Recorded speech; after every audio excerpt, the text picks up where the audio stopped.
Cerku zobudíme, nejednej mamičke, cerku zobudíme.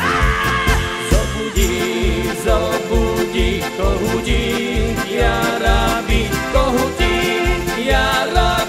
až poletí z hrady, kohutí, ja rabi, až poletí z hrady.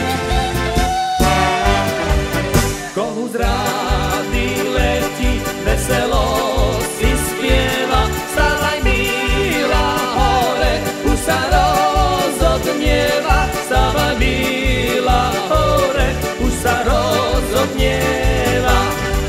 Vstávaj milá hore, namluvať ťa prišli horňania, dolňania, chlapci vršovania, horňania, dolňania, chlapci vršovania.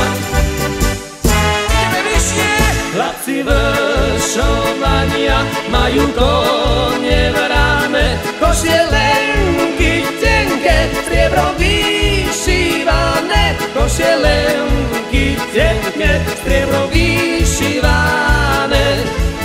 Košielenka tenká, šilajú švadlenka, šilajú hodvábom pod zeleným hájom, šilajú hodvábom pod zeleným hájom.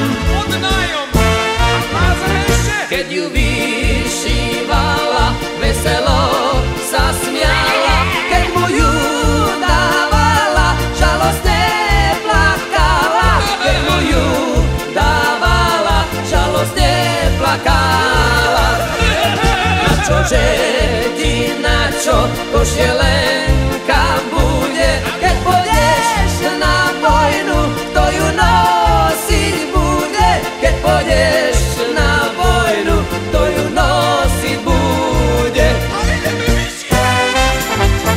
Keď pôjdem na vojnu, vezmem si ju sebou, budem sa ňou tešiť, ako s mladou ženou, budem sa ňou tešiť, ako s mladou ženou.